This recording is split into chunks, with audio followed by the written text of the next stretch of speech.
Mic check one, two, two.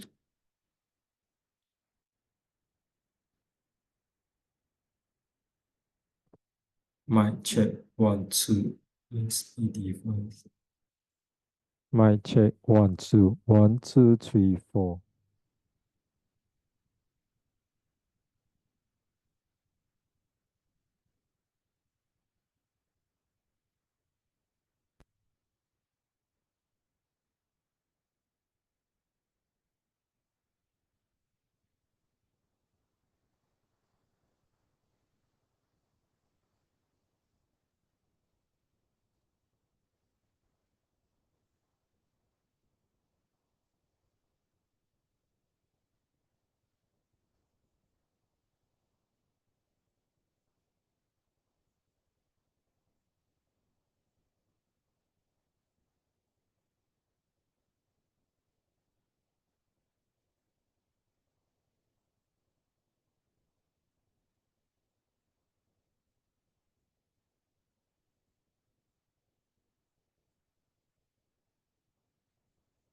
Check 1 2 1 2 3 4.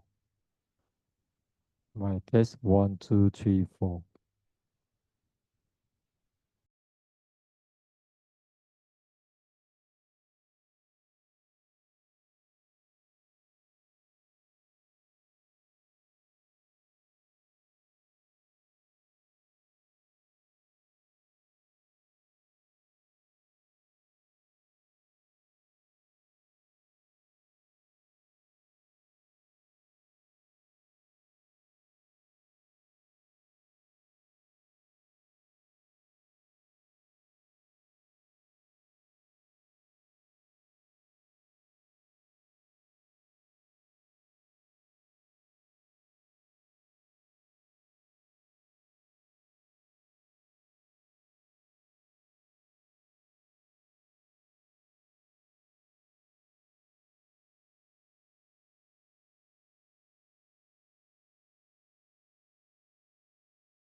Okay. Hello, Katip. Volunteers, can you hear us from GST? Hello, calling for Katip. Can you hear us from GST?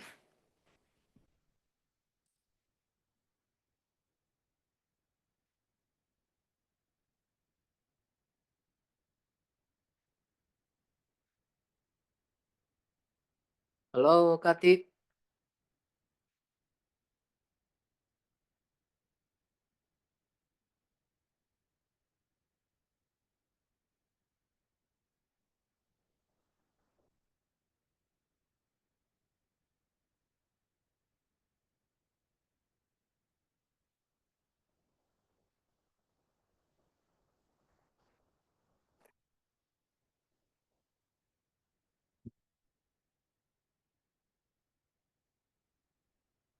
Maybe it's just dialing only. Yeah. Let's prepare it.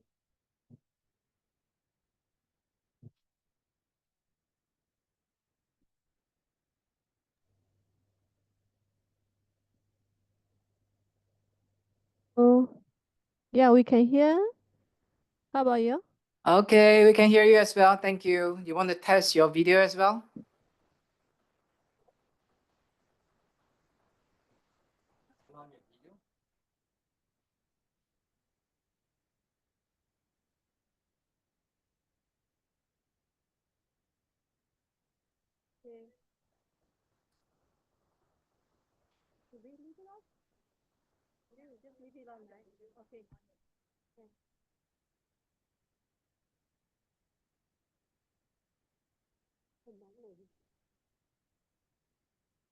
Okay, very clear.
Hey, hello.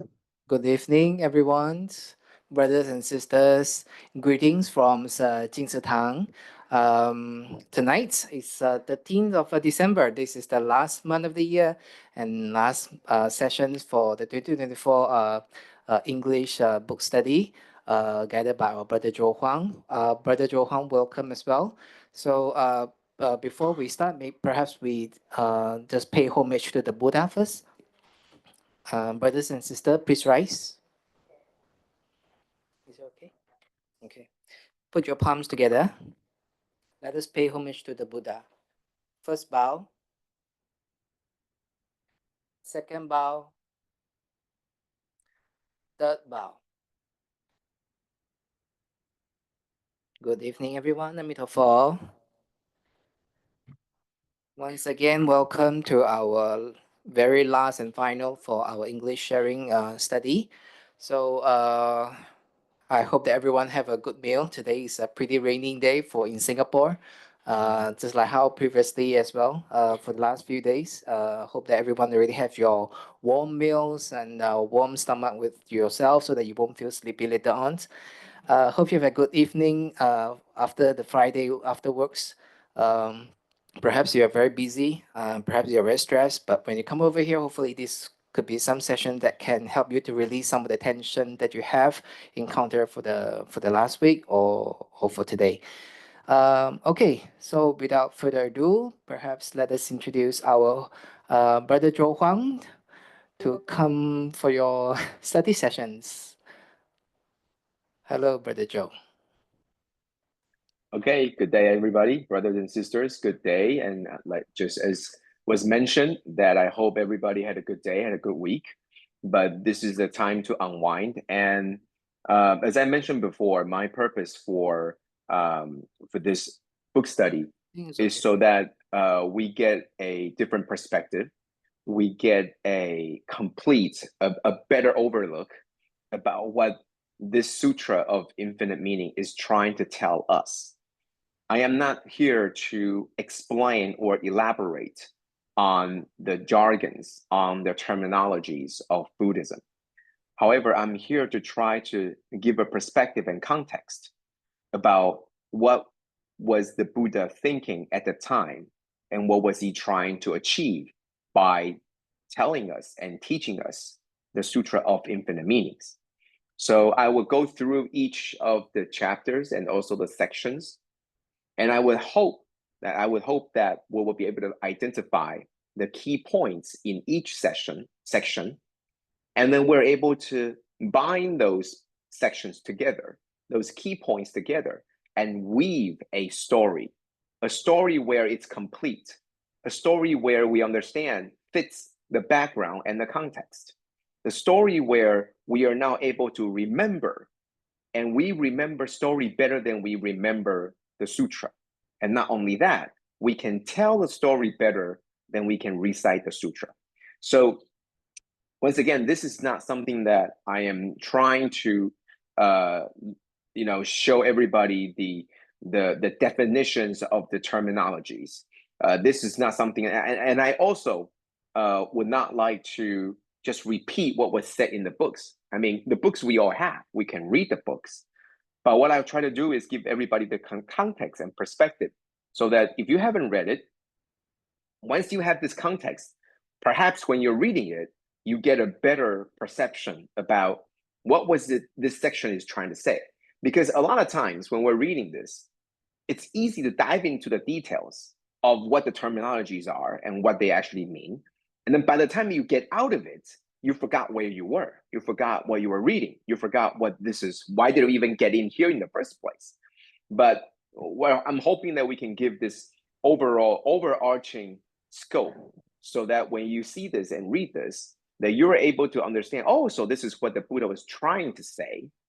And then when you read it, it goes into detail about each terminology. It goes into detail about the knowledge, the Buddhist teachings and Buddhist knowledge. And hopefully that you can better absorb all these information. So now, let us begin.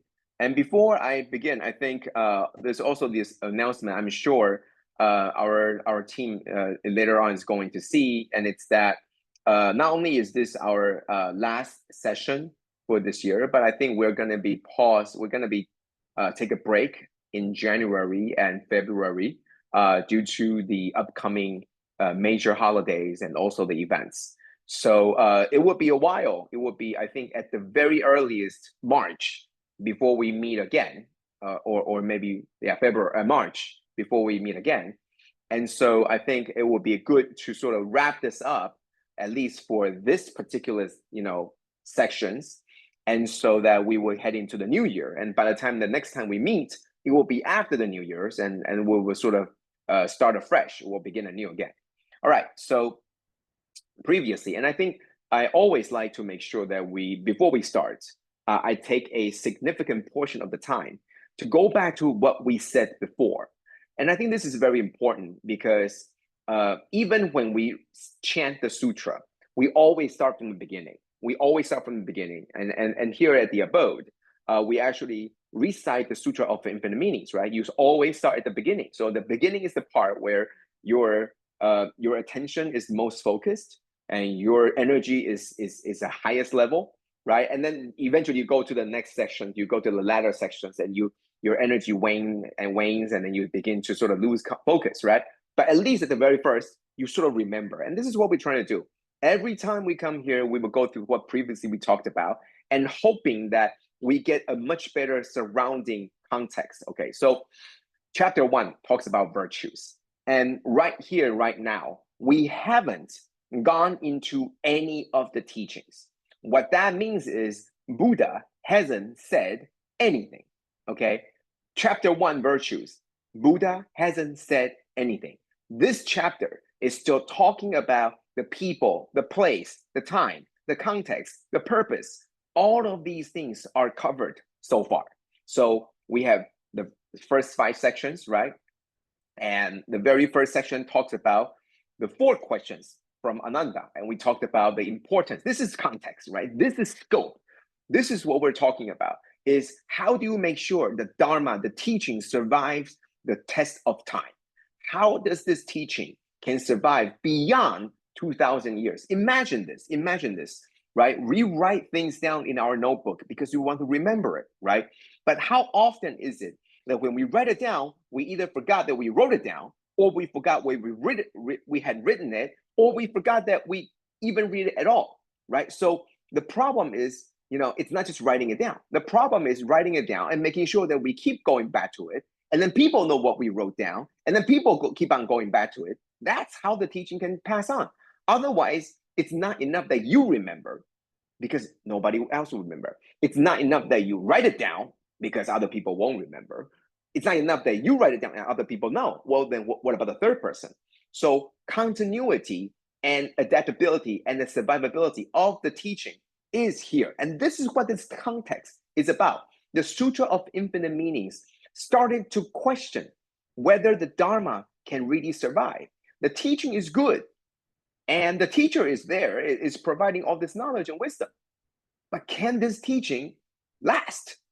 That's not up to the teaching and the teacher. That's up to the student. Do you have enough students eventually becoming the teacher who eventually will be able to pass this on? And so these are the 4 questions that sets the context, the scope of this Sutra of Infinite Meanings. Section 2 and 3 of the chapter 1 talks about these very people that are responsible to teach the future generation, right? So the first section talks about the importance of continuing the Dharma. The next 2 and 3 talks about the people that will be in charge at the time of the Buddha to pass this Dharma, to continue this Dharma after the Buddha has already passed on. And that's why this continuation of the story links up. First section talks about the continuity, right? The importance of the Dharma. Next 2 sections introduces you to this group of people, many people who have already achieved greatness, who are now in charge and responsible to continue to make sure the Dharma is continued, making sure the Dharma can be continued. Now, these 2 sections talks about why are they great? Why are they so great? Why have they achieved this superhuman status? Not in strength, but in wisdom. They're wise, they're knowledgeable, and they're cultivator, they're practitioners. So they obviously did something great. Well, how did they get there? How did they become, how are they able to take on the burden of passing this Dharma on? Well, they are endure, they have forbearance, endurance, perseverance. They're determined with strong will. These are all the attributes of these Bodhisattva Mahasattvas that are going to be tasked with the very important responsibility of continuing the Dharma. That's what this section is talking about. Telling you that these people who are responsible to pass the Dharma on, they are, the role models of the society, right? They are the top echelon of the society. They are great learners. They are great practitioners. They've done so much wonderful things unto themselves in terms of cultivating, in terms of spiritual cultivation, right? So, well, how do we know that? How do they know that they have already achieved so greatness, right? How? Well, there is a checklist that if you follow through, you're able to check to see if you indeed can achieve such greatness. So this 12 links is essentially a checklist that allows you to diagnose where you are, not just diagnosing that I have the illness, but making sure that you either get a clean bill of health or you know where the illness is. Imagine that this is a self checklist, making sure that your body weight, your height, your age, and then it's asking about self measurement of BMI. It's making sure that your heartbeat, your heart rate, and your blood pressure. These are the things, just like the 12 links. These are the self checks where you are now able to go down the list of 12 links or cyclic links and making sure where you are faulting, where you are at fault. And that's why you're still in this unending loop. If you are able to break at any time, then you're able to break through the loop, that you're no longer in this loop anymore, right? So 12 links is a way to allow you for self-diagnosis. Next, great guiding teachers for all sentient beings. This is the turning point. I think for the first chapter, this is the turning point. The first section talks about the importance of the sustainability of the Dharma. The next three talks about who are going to be responsible to sustain and keep on passing the Dharma, and what the people that are going to be needing to do that. However, this section, number 5, is the turning point in that it tells you it's not just the practitioners themselves as a role of the practitioner that will ensure the survivability of the Dharma. This section talks about that not only are you a cultivator and practitioner yourself, but you have to be a good teacher. In essence, this is what I always talk about. It's important to be a good student, but it's even more important to be a good teacher. Because while you can learn 80%, of what your teacher taught you. But if you're not a good teacher, you can only maybe give 20% of what you know. Then at the end of the day, you're only able to get 80% and then give 20% of what you have. Then we're talking about 16% of everything. However, if you're only able to get 50%, but you're able, out of the 50%, you're able to get at least 50% output, then you're talking about total of 25%. Now that's the engineer in me talking, but the whole point is it's important to be a teacher, a good teacher, because it doesn't matter how little you know, you can express and teach all that you know. But if you're not a good teacher, it doesn't matter how much you know, you're not going to be able to express and teach to the next generation. And that is difficult. That is bad for sustainability of the Dharma. So how do you be a good teacher? And this part we focus in, it was very important because being a good teacher is important for the survivability and the sustainability of the Dharma. So how do you be a good teacher? And there are 4 parts: practice, feel, reliance, medicine, king, and tamer, right? So number 1, practice, feel. because you, as a student, you don't get a lot of chances to practice. So a good teacher will give you the opportunity to practice, to test you, to ensure you, to give you enough opportunity to learn on the field, at work, so that you're able to learn on the fly. However, at the same time, it's not the skill and the expertise. It's also spiritually, the teacher is there to give you relief, protect, and support. And this is something that is very often lost, because a teacher thinks that I'm only here to provide knowledge and wisdom, where it is a good teacher will not only provide the expertise and knowledge, but also relief, protect, and support. Medicine King is sort of the summation of what a good teacher should be. Because what a Medicine King does is that you're able to fully diagnose the illness and then guide them, teach them according to each person's capability. We all cough. We all have sore throats sometimes. And depending on your body composition, then the medicine that's for you will be different. And that's what a Medicine King does. Knows what you need, knows your problem, and knows how to give it to you, how to give you the medicine, and in such a way that you are joyfully taking this medicine. And I think this is very important. This is very important, that the medicine is good, the illness, the treatment is correct, the diagnosis is correct, but you have to make them happily taking this medicine, and that's hard. So I think being a good teacher requires you to give them the practice feel and being able to provide relief and support, and being like the Medicine King, knows the problem, knows how to get better, and make sure that he or she has a way to make sure you like it. And I think that's very difficult.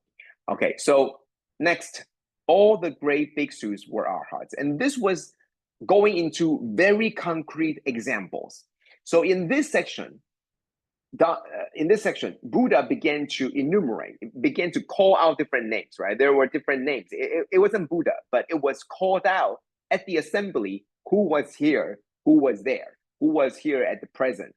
And so with each person called out, it's no longer talking about 80,000 people.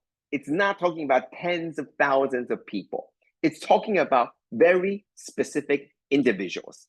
So Master went into these individuals and gave us their background stories. So I went in and I gave, I think seven different individual stories where we show them that these are all good teachers.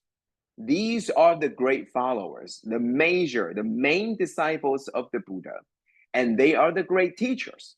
But what make them great teachers? All different reasons. And who can be good teachers? We summarize all of this and we realize that all these good teachers individually, they're all imperfect. Each individual is imperfect, but all has the potential to be good teachers. And that's what the Buddha did. The Buddha makes sure to develop everybody's potential. So then they all become good teachers, but at the same time, knowing that everybody is imperfect. And through the journey, we each learn that we are imperfect, but we can adjust and we can make up for the deficiencies. And we're able to make progress on making sure that we get better. And accumulating experience and knowledge to teach others. And that's important so that they can self-adjust. And this is what you do. You do this to yourself, and then you teach others so that they can do the same, making adjustments, making up for the deficiencies, and making progress to self-improve. That's important, right? Number 7, and this is what we left off last month, speaking verses of praise with one voice. And this actually connects with today's section, number 8. However, this is sort of like the preparation stage before we see the Buddha, before we praise the Buddha. This is our mental preparation stage. And what does that mean, right? Making sure that our minds are settled, right? We're ready to learn, and this mindset is important for students and teachers, and we're not deviating, right? And we make actions and we do things to make sure that we're connected together, right? Prostration, this means humbling. I am here preparing my mental readiness so that I am getting ready to receive teaching. I am getting ready. I'm humbling myself. I'm giving myself in for the teaching, right? And I am making sure that I know I'm here as a student, and I'm empty out my knowledge because I'm yearning for more. Okay, so this is the attitude, the learning attitude, because you are not just learning for yourself, you are learning to be the teacher, you're learning for the future generation, and you're learning to continue the teaching. And I think this is the mental preparedness of getting ready to learn. And I think this is important, right? So we talked about the importance of continuing teaching. We talk about who are responsible to continue the teaching. We talk about the checklist of how one knows if I am ready. We talk about how can one be a good teacher. We talk about now the attitude preparing yourself as a student to receive knowledge and teaching. And that's why in this section, you hear a lot about, you see in sutras, talks about the flowers, the incense, the banners, all these external things. However, it's all about internal, your mindset. Are you ready to receive the teaching? And these are the mindset that is very important for Dharma, for learning. You're preparing the mindset. You're preparing your setting that you are ready. Then all went forth to kneel on their right knee with palms pressed together. Their mindset is complete. Their physical settings are all done. One mind and one voice, they praise him in verse. And they're praising the Buddha. And that's when we come into today's section. Number 8, Great Lord of Sages. I love this section. I love this section because it rhymes, right? It goes into poetic forms. It's not free form anymore. It's got meter. It's got all these symmetries. So when you read it, when you chant it, it has its rhythm, and it's really, really wonderful. And the writings here are superb. The writing here in Chinese is amazing. And I'm not sure if this was actually like this in the original teaching when the Buddha first said it. I really doubt it. But the actual translation done to Chinese were done superbly. So if you're able to read them in Chinese, this part I always enjoy because the writing, it was poetic, it was beautifully written, and so many words. It's like you read it, and if you're able to recite it, all of a sudden you become somebody of a very cultured man. Okay, so let's break this down into pieces so that we know what this part is really talking about. So supremely great and greatly awakened, it's the great Lord of sages. Though the whole point is great, okay? So the idea is we are praising our great Lord of sages, right? That's the Buddha, right? So you are supreme, you're wonderfully awakened, you're the great Lord of sages. Why? Because you have no defilement, you are not contaminated, and you have no attachment. So let's take a look at what Master says, right? Master says, as for all worldly and world transcending true principles, there are none that he does not thoroughly understand. We're talking about the Buddha. Thus, he is called the greatly awakened. Okay, so the greatly awakened is used to describe the Buddha. Why? Because he understands thoroughly the worldly and world transcending. That means this world and out of this world, true principles, right? So this sage understands, realizes the workings of all matters in life. In essence, knows everything. Everything there is to know, he knows. But also has a profound comprehension of all things in the universe. And I think there's a huge, I think Master always talk about this. And I think we sort of skip it all the time. Like we sort of know it, but we didn't actually grab it. What that means is, what does it mean by greatly awakened? What does that mean by profound comprehension of all things in the universe? You might be thinking, you know all the physics, you know all the science, you know all there is to know, you know all the natural phenomena, you know everything, right? That's true. But I think one thing that's even more than that is the greatly awakened sage also knows people. So it's not just talking about knowing the physical world, but also knowing how our mind works, knowing how everybody is thinking. That's talking about really knowing everything, not just knowing, oh, the chair was made this way. Oh, this particular element was this. Not just on the physical part, but also the internal, the spiritual, the mind also can be understood. That's what worldly and world transcending true principles. That's how this great sage knows everything. So what does that mean to be undefiled? And so here the master says, undefiled means that the Buddha's mind has not the least bit of contamination. Thus, his mind is reflective like a mirror. When an external image is reflected in the mirror, it will not contaminate it. So to realize all true principles that we talked about, like the great awakened sage, one must have minds like mirror. And here is very important. The idea of the mirror is undefiled, uncontaminated, non-attachment. Why mirror? Well, as was mentioned in the book, and I really like this explanation by the master, that a mirror, imagine, right? A mirror reflects good or bad. It reflects a very delicious dish, or it can reflect a pile of rubbish. Whatever it reflects, it does nothing to this mirror. That means it's not binding, it's not attachment, right? Whatever that was on this mirror before, once you take that thing away, the appearance of the mirror changes. And that's what this is talking about. Buddha's mind is not contaminated. If you show a mirror of, if you show a mirror image of garbage, the mirror itself is dirty. It doesn't have garbage in it. It just reflects it.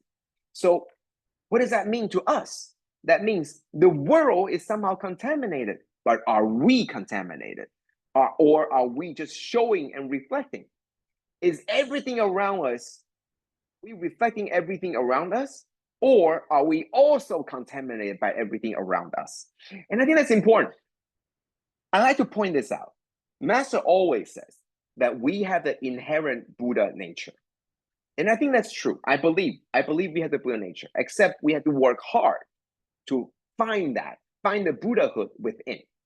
So what that means is, I think that if you are in this world that is filled with, affliction, filled with all the negative things, right? Being a mirror itself, our mirror is going to reflect all these negative things. That means on our mirror, it's going to be a lot of negative things, right? However, the mirror itself is not dirty. The mirror itself is still bright, it's still very clean, it's able to reflect all the things accordingly. However, we're in this world of garbage, so we are affected, right? In essence, the mirror itself is in the pile of garbage, which is true. However, the mirror itself is not contaminated. Okay, so that's the whole point of the mirror. Now, Master says, and this is very important, the wisdom of Buddhas and Bodhisattvas comes from their lack of contamination. So you're able to reflect, right? Yet you yourself contaminated. When our minds remain undefiled and are not tied up by afflictions, we will naturally develop wisdom. So if we do this mirror long enough, if we do this, what comes here is good, then we reflect it. Over here is not so good, we reflect it. Over here is nothing, so we reflect it. That's fine. If you do this long enough and you contemplate, you think about what all these things mean, you will naturally develop wisdom. And with this wisdom, we will be able to transform sentient beings. And it moved on to the next section. Okay, so I'm not gonna jump too fast yet, but remember this. The wisdom of the Buddha and the Bodhisattva come from lack of contamination. And how do we make sure that we don't have contamination? Well, if you act like a mirror, don't act like a basket where you go out and you can take a lot of garbage, right? And then you are now a basket full of garbage. Rather than that, you should be a mirror. You see what's in the mirror, you see there, and it's the same as a mirror. But when you're done with it, it's gone. Okay, and that's important. Non-attachment, non-defilement, non-contamination. And when we have this wisdom, we're able to transform sentient beings. Next part, we're talking about no defilement, no contamination, and no attachments, right?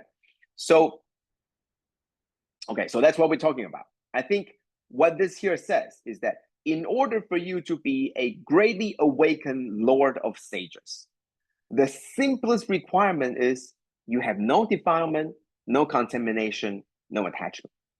So this praise done by all the disciples and all the followers, praising the Buddha, that you are a greatly awakened Lord of Sages. All this is actually done in parts. First, it praises who you are, and then it tells you how you get there. No defilement, no contamination, no attachment is how you get there, how you get to be greatly awakened Lord of Sages. Now we continue. Not only are you having no defilement, no contamination, and whatnot, not only do you have all of that, right? No attachment, but you also train, you also help, you also the others to be like you, which is no defilement, no contamination, and no attachment. And that's where the aspect of teacher comes in. Again, not only are you a good student, a good practitioner, but you're also a good teacher. So you train heavenly beings and men like trainers of elephants and horses. And what do you do with elephants and horses? You teach them new tricks. You teach them, different things, right? When they want to do something, you teach them, no, you should do this. Same thing. The Buddha teaches and trains heavenly beings and men, all the living beings, all the sentient beings in the realms. Okay? So not only for yourself to be undefiled, uncontaminated, no attachment, but also becoming a great teacher. So one step at a time, right? First, you are a greatly awakened Lord of Sages. You have no defilement, no contamination, and no attachment. But not only that, but you're a good educator and you're a good teacher. Okay? And so his cultivation and virtues are like wind or fragrance that permeates everything. So what does that mean, right? So this is like tranquil, pure fragrance. And this is something that this stanza I really like, because it tells you that for us sentient beings, our character is affected by our environment. It is like when we pick something that has fragrance. After holding it for a long time, our hand will also have this fragrance. So if you hold on to something that has natural taste, natural fragrance, after a while, your hand's going to have that, right? So it's the same thing. If we are in this garbage dump for a long time, we're going to stink because all around it is stinking, right? So it's the same way, right? It's telling you the same thing. So if we're constantly bathing in the Dharma, our character will be very pure. So permeate is the word, right? So I wanted to make sure that we see this, right? So first of all, we talk about mirror, which is non-attachment, right? We know mirror is non-attachment, right? You see something that's reflected, you take that thing away, the mirror is not showing that anymore. Non-attachment. The mirror is not going to say, wait. You take that away, but I want to keep it. I want to keep it at where we are right now. No, you can't. The mirror will not attach.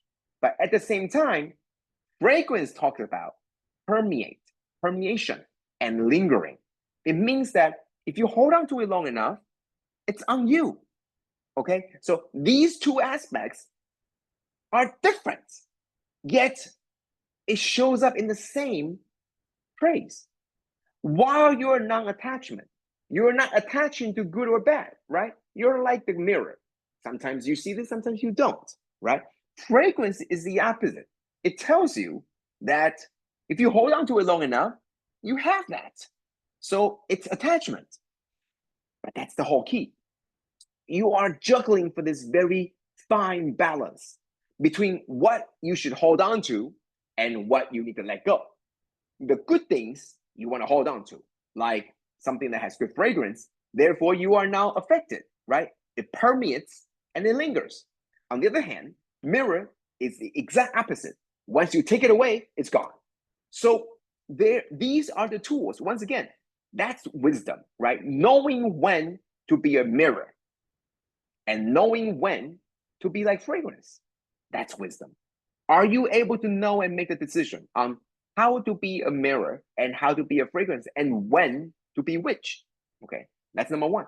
Number two, mirror is sight. You see in the mirror.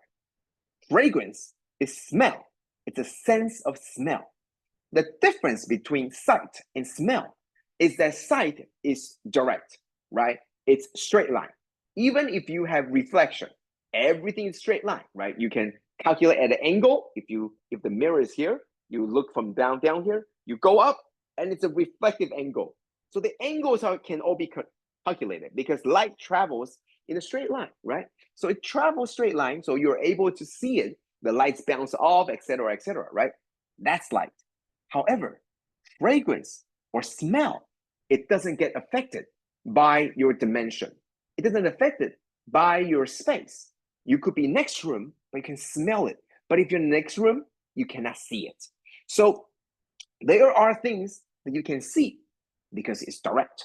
There are things you have to smell because it is indirect. There are things you can be non-attachment. There are things that will just be onto you when you hold on to it. So all this is saying that it's not just that you can pick it up and drop it off like that. And it's not just about the fragrance is keeping on your hand or not. It's about knowing when to use which. That's wisdom, okay? So that's why the next part talks about wisdom. His wisdom is tranquil. His sentiments are peaceful, and his thinking is focused and still. Because you have this wisdom, you are able to make the distinction.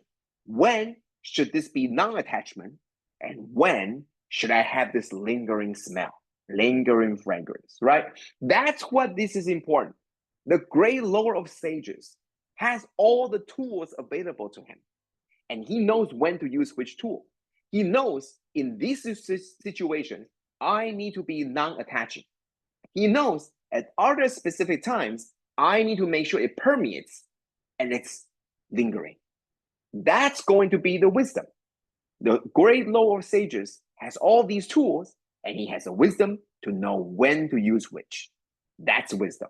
Okay, so intelligence and knowledge. Intelligence and knowledge talks about knowing something, knowing the tool, how to best use the tool.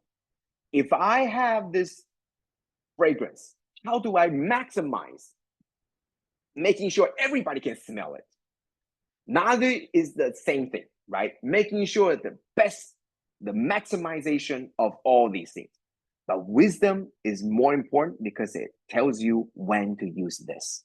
I might not have the most knowledgeable or the best intelligence, but if you have the right wisdom, you are able to choose the right thing at the right time. Even if the tool isn't very good, but it's still the best tool for that time.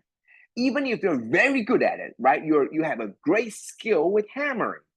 You're very good with hammering things, but you need to use a spoon. But you're a good skill with hammering, but you're choosing the wrong tool when you need to drink the soup. You don't use a hammer if you're good at it. It's the wrong time to use the tool. Wisdom is allows us to pick the right tool. So having these tool is a prerequisite, but being a great Lord of Sages has the wisdom to choose the right tool. And this wisdom is essentially the world transcending. And why is it so important? Because the basis of this teaching is goodness, right? Why? Serene, wisdom. The mind is tranquil because you have the wisdom, because you have no wants, you have no desires, you are not affected by all kinds of disturbances. That's when the wisdom comes out. You are able to choose the right type of tool because you are not affected by all the greeds, all the different negative things in the face of all these disturbances. When your mind is serene, when your heart is tranquil, you're able to make the right choices, to use the right tools at the right time so that it gets the best effect. That's why the great Lord of sages have all the wisdom, because the mind is always at ease so that he can make the right decision. He has all the tools just like we do. We have our cell phones, we have our all the 3C products, we have cell phones, laptop, we have all these things, right? We have all these wonderful technology in front of us. But how do you use which one of them at the right time? That's going to be wisdom. You can be very skilled at computer, but if you have no electricity, it doesn't matter how skilled you are with the computer, you are not going to be able to get your job done. So that would be the wrong tool to pick. That's the key. The great Lord sages not only have all the wonderful tools, but also has the wisdom to know to pick the right one. Not only that, but the great Lord sages is a great teacher that teaches all these undefiled, uncontaminated, unattached wisdom to all the people. He has forever eliminated delusions of his thinking. He is never again influenced by the elements of the skandhas, the realms, or the entrances. So over here in this section, towards the end, it goes much deeper into the terminologies, which I'm not going to get into, but I want to share with you what this section really talks about, right? Thinking, perceiving, recollecting, right? Let's read it again. He has forever eliminated the delusions of his thinking, perceiving, and recollecting. In Chinese, what that means is no more delusions with the mind. No more. No more delusions with thinking, perceiving, recollecting. And what that means is these three characters. All three characters in Chinese on the bottom part has heart or mind to it. What that means is no more deviation, no more delusions with 思想念, nothing, no more. In your mind, it's not contaminated at all. No more contamination. Nothing can influence you. Nothing is going to influence you. Your heart is no garbage in it, no contamination in it, nothing, right? So that's what this part talking about. No, your heart is pure. Your mind is pure, tranquil, serene. Nothing, no noise, no influence, nothing negative is in here.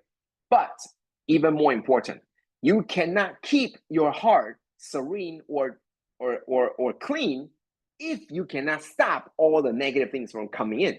So the first step is making sure it's clean. The second step is making sure the new things come in, don't dirty it. That's two parts, right? So let's go back here again. Forever eliminated delusions of thinking, perceiving, and recollecting. That's talking about all the past, all the current, all the existing delusions eliminated. Only that, new ones are not going to come in. That's what these two parts is talking about. The one in orange talks about, I am going to get rid of all the garbage. Next, the one in white talks about the new garbage will not come in. That's how I'm able to keep myself clean. Okay? How? Elements, skandhas, and realms. These are all ways where things will get in. How you see, how you feel, these are your elements, your body. Skandhas is how you feel, right? The body touches, the mind perceives, thinks, and all these things, the likes and the not likes, all these things are entrances to your internal mind. We have just cleaned up our mind. Now we have to make sure nothing dirty comes in again. No more external influences can enter. Through our body, through our perception, through anything that we can come in contact with, through our consciousness, only then will we be able to remain free, remain pure, remain non-contaminated, non-defiled, non-attachment. That's how the great Lord of sages became the great Lord of sages. So that's what this section is starting. The praises for the Buddha, telling us how he became so great, the great Lord of sages, telling us that not only is he achieving this uncontamination, but also he is a great teacher, telling us that not only has he done all the things, his heart, his mind is serene, he has great wisdom, and he has managed to clean his mind and making sure that nothing dirty, nothing that's defiled will now come in again, which means keeping the mind clean and pure. That's what the praise is. So the praise will go on for a long time. And we'll pick up after the New Year, the Chinese New Year. But remember this, right? The context of the Sutra of Infinite Meaning. What is the Sutra of Infinite Meaning trying to tell us? What does each section trying to teach us? The importance of continuation of the Dharma, the importance of the passing on of the Dharma, the importance of being a teacher in order to pass on the teaching, the importance of making sure that we can be a good teacher, not just a teacher, but a good teacher. The importance of making sure that how, preparing yourself to learn, to receive the learning, receive the wisdom, and then seeing how the Buddha became the great Lord of sages, step by step. That's what the praises are. So until next time, until after the New Year's, we'll pick up again. And every time I'm going to do the previously on Sutra of Infinite Meaning so that everybody can sort of remember. But like I said, there's a lot of jargons in here, right? If you read through this, you're going to know it talks about the consciousness, number 1 through 6, 7, 8, 9. And it talks about the 18 realms. And it talks about skandha, the five skandhas and what they are. I'm not here to explain what all these jargons are. I'm here to tell you what all these things are trying to let you know, right? For the Buddha, he has cleaned all the past wrongdoings, and he makes sure that he will not do any new wrongdoings on top of this right now. That's what we're praising the Buddha for. Okay, that's my sharing for today, and thank you. And I do hope that every time that we move a little bit forward, that we sort of not forgetting what was in the past, but we can also connect the dots, and we're able to sort of connect them and sort of see the greater picture and see the greater context. Thank you. And now we sort of move on to the next part. Thank you all. And I won't see you guys until after the New Year. So happy New Year, happy Chinese New Year to everybody. And I wish that everybody has a wonderful, full of wisdom and full of merits holidays. Thank you.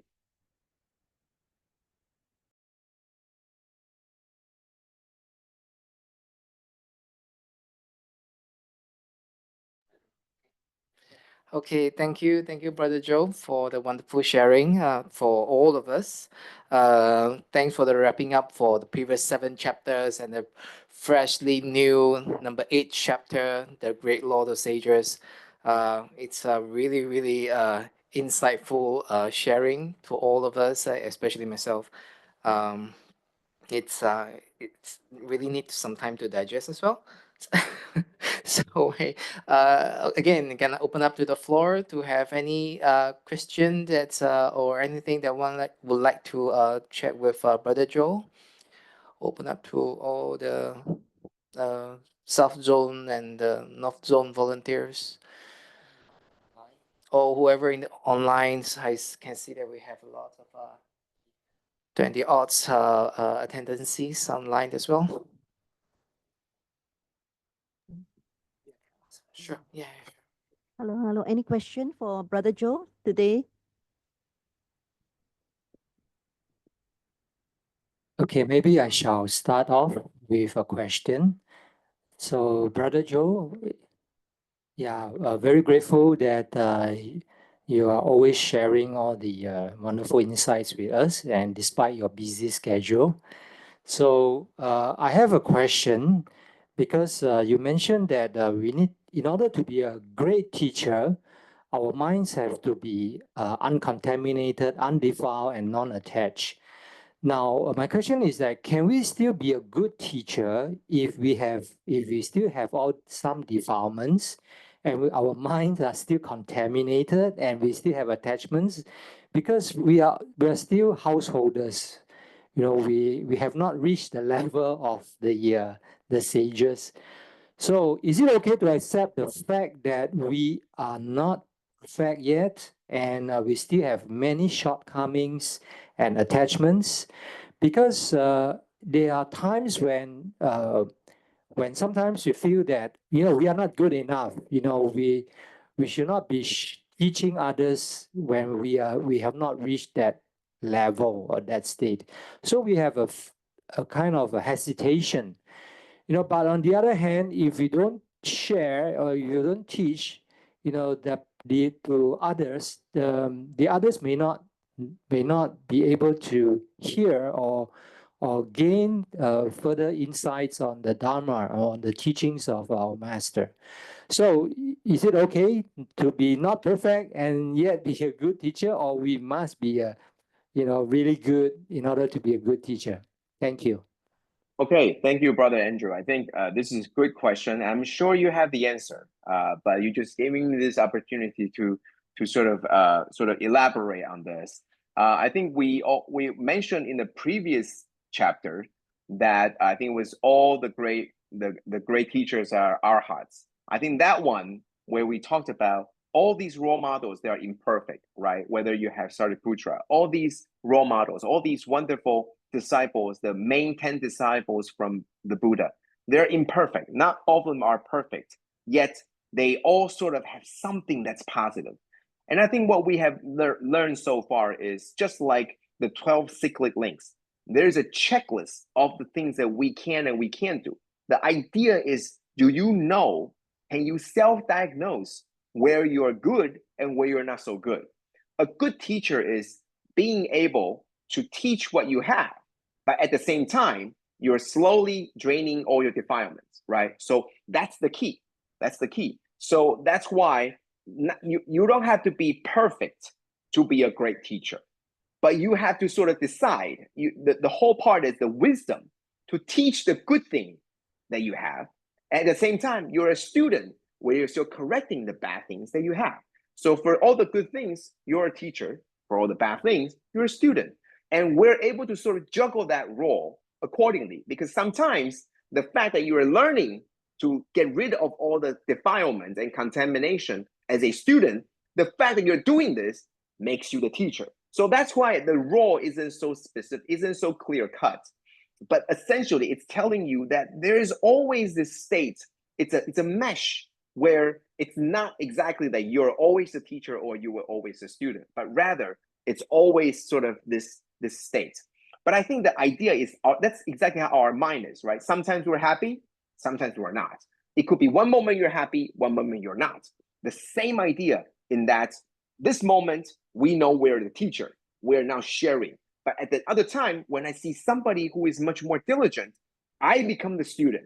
I will now tell myself, I am not diligent enough. That's my shortcoming, so I need to get better. So that, in essence, right away, I switch my role as a student. So I think the Sutra of Infinite Meanings is really trying to tell you that we all have these dual roles, maybe even more. But so far, I see both the teacher and the student. We have to have the wisdom to teach when we know that this is our strength. We have to have the wisdom to know that we don't know anything here, so I am the student. If you don't have the wisdom to choose both, that's when we run into problems, right? That's when we run into problems. That's when the simplest thing to do, and that's what Master tells us, when you don't have the wisdom to choose, to pick the right role, then simply 做就对了. Just do it. Because whatever your teacher tells you, you just do it. If you do it more enough, if you do it often enough, you will become good at it. And eventually, you will be the teacher of what you're good at. So it's almost like you're starting from nothing, right? You're starting from the very basic. Know nothing, therefore you just do what you're told.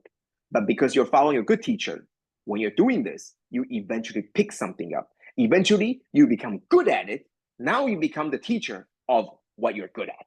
So you're slowly becoming a good teacher. At the same time, you're still just doing what your teacher taught you on the other things that you're not so good at. So that's how I think of it. So it's not so much about a good teacher is very high up, right? This sutra is really for the people. So we're not perfect, but it's always telling you that there is always this, look at him, he's not perfect. Look at him, he's not perfect. But they're all great sages that have been passing this Dharma to us. Without them, we wouldn't be able to get all this. Yet if you see, for example, Shariputra's story, there's so many stories in the Buddha's teaching that most of the story shows that he's not very wise, but he's the foremost in wisdom. So that tells you that he's not perfect, yet he has a very important job as, as foremost in wisdom in all the disciples, and he has a very good important role to play. Same as us. We might not be perfect, but we can at least pass on what we know that's good, that we're good at, and we will learn, we'll be the student of the things that we're not good at. But how do you know this? Well, self-checklist, self-contemplation, all these are the things that will help you understand yourself, know what you're good and know what you're not so good at. And then you will now know when you should be a teacher and when you should be a student. Okay, so rest assured, brother, that I think we are all teachers in some context, and we are all students in some other context. And sometimes they're changing too, right? You're at the same time a father, and you're at the same time a son. So are you your father's son? Yes. Are you your father's father? No.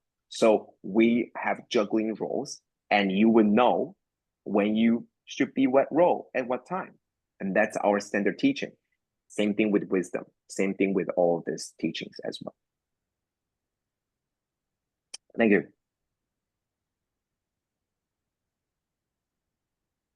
Yeah, thank you, Brother Joe. Yes, very happy to see you on the screen.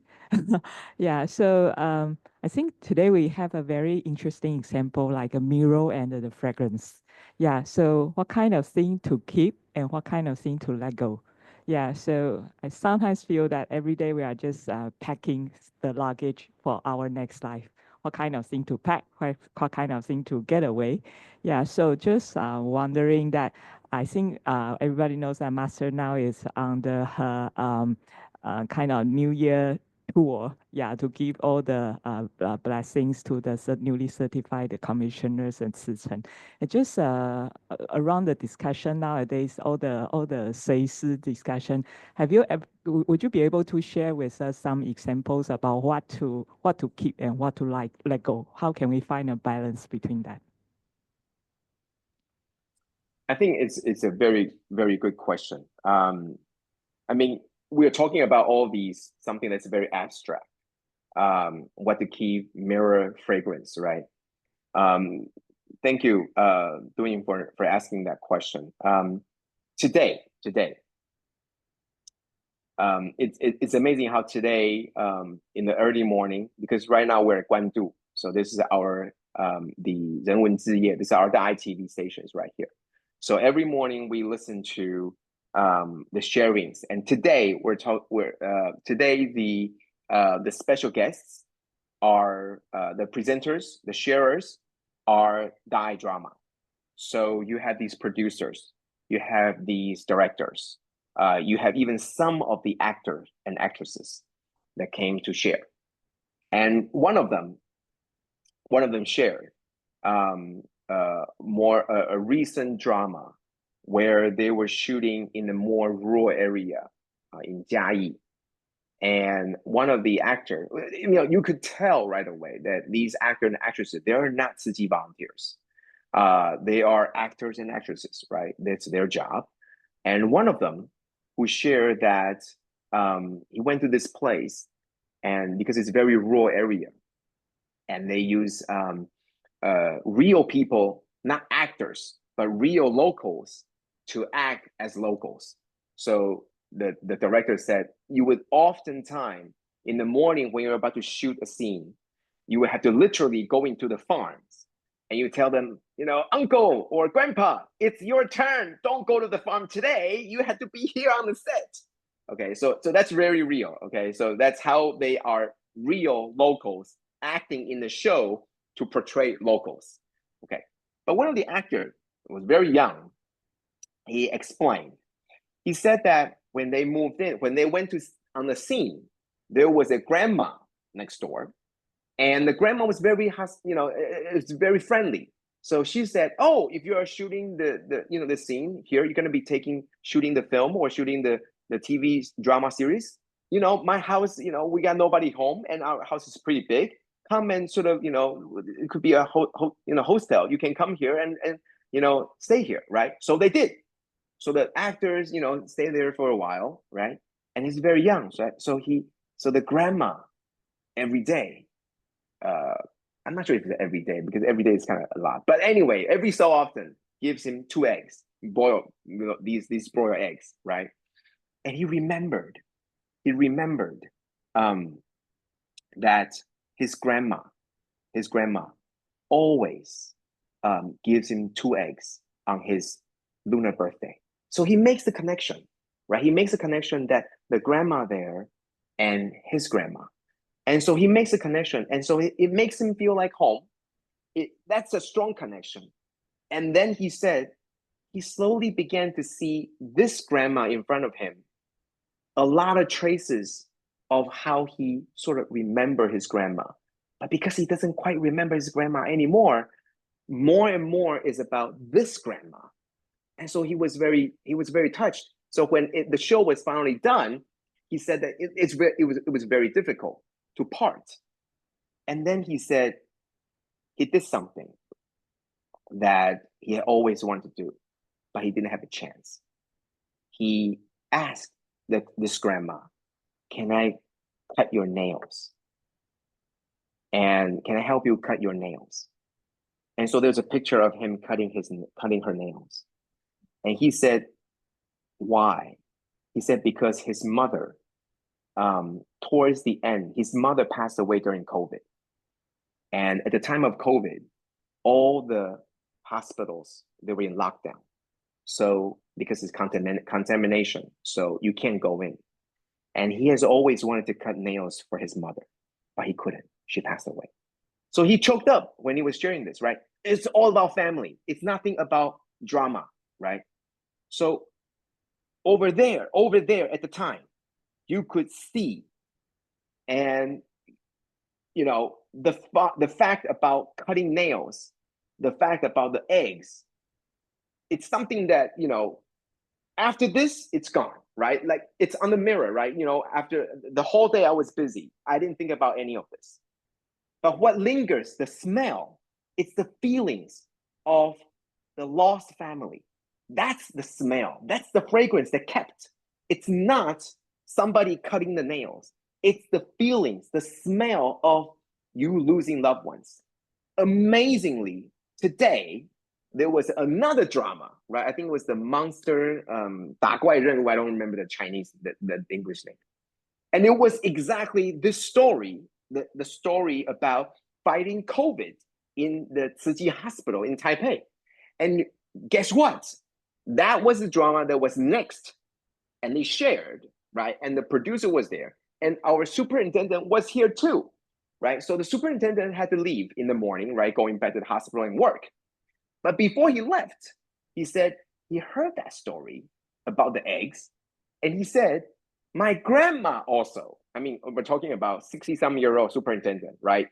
And he said, my grandma also gave me 2 eggs for my birthday. So I can relate to it. So all of a sudden, the mirror that was there becomes the smell. Like it stays on now, right? It's not just an image. It stays onto you because, hey, my grandma also gave me 2 eggs too. And not only that, he said, I can relate to that. But let me tell you, if your mother at the time was in Taipei Tzu Chi Hospital, we will cut her nail for you. That's our job, and we will do that. And he choked up too. That's our superintendent. He choked up. He said, rest assured, your mother's nail will be cut. We will be there. We will do this for you. And that's what it means, right? At that moment, it's not the mirror where that's your mom, that's my mom, and that's not my mom. No. At that time, it becomes the fragrance that stays. You and your mothers, that's the love, that fragrance. Now it's transcended over here. It's the nurse and the patient. I am here as your son. I'm here as your relative. I am here cutting your nail for you. That's the transcendence. So it's not exactly what you should keep and what you don't keep, but rather it's how do you make sure that it's not something so direct as, oh, the image that's kept in the mirror and the smell that stays. You can draw a lot of comparison.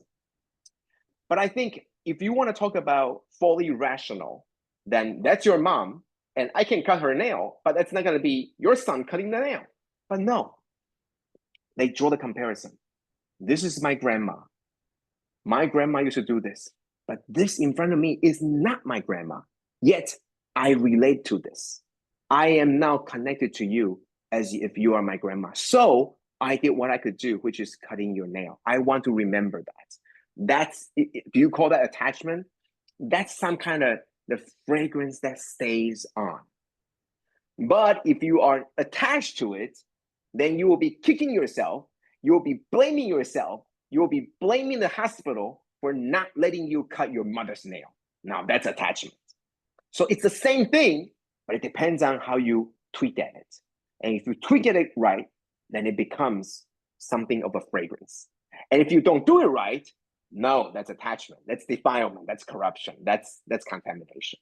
Okay, so it's very fine, and it requires a lot of wisdom, and that's why we are learning this when we hear more sharings. And so that's why you think of it. So I just share with you today.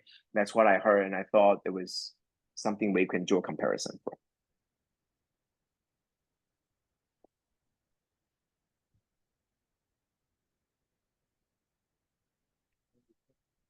Any more? Anyone else that would like to ask a question to our brother Joe tonight?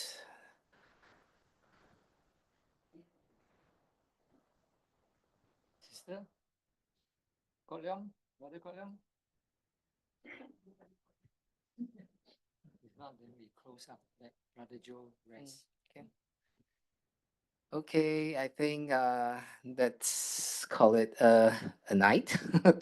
So thank you, Brother Joe, once again for the sharing. And then this is the December. Hope you have a good rest for tonight. I suppose these few weeks we're gonna be very busy. Same go to January and February, as mentioned earlier by Brother Joe. We're going to kind of pause for the study session for 2 months, January and February, to accommodate for quite a lot of activities that are going on during that period. So, yep. Until then, we will see each of us again. Hopefully, by that time, every one of us could still come. And then, don't forget, try your best to become a teacher, even though we are students as well. So, yeah, I think that's a good way of keeping ourselves always eager and yearning to learn more, and then also guiding others while we can. So, oh yeah, let us pay the homage to the Buddha as a closure. Please rise. Put your palms together. First bow. Second bow. And third bow. Kangen everyone. Kangen everyone. Amitabha. Kangen everybody. Kangen. Bye-bye. Bye-bye. And then Brother Joe. And then